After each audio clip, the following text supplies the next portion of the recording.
Comment se finance l'État?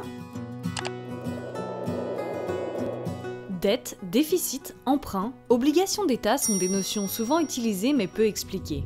Comment se finance l'État? Et tout d'abord, pourquoi doit-il se financer? C'est ce que nous allons voir ici. Tout se passe en premier lieu au Parlement.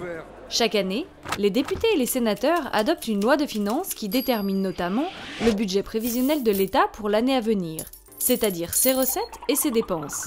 Lorsque les dépenses de l'État sont supérieures à ses recettes, cela crée un déficit budgétaire. Pour financer ce déficit et rembourser les dettes passées, la France doit convaincre les épargnants, ainsi que les investisseurs nationaux et internationaux, de prêter de l'argent à l'État.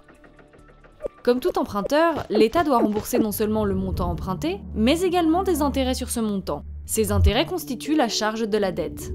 C'est l'agence France Trésor qui est chargée de gérer la dette de l'État et d'en assurer les deux principes fondamentaux: la sécurité des opérations réalisées et le meilleur prix pour garantir les intérêts du contribuable français. Pour cela, l'AFT vend régulièrement deux catégories de titres de dette: les OAT, obligations assimilables du Trésor, et les BTF, bons du Trésor français. La gamme de valeurs du Trésor est diversifiée pour répondre aux besoins spécifiques de chaque investisseur. Les OAT sont des emprunts que la France émet depuis 1985 pour des durées allant de 2 à 50 ans. Les BTF sont l'instrument de gestion de trésorerie de l'État et ont une maturité inférieure ou égale à 1 an. Pour convaincre les investisseurs, la France doit inspirer confiance.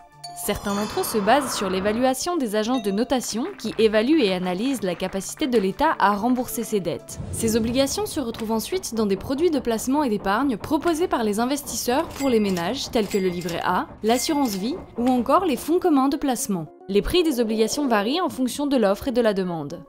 Quand la demande est forte, le prix des obligations augmente, les taux d'intérêt baissent et l'État emprunte moins cher.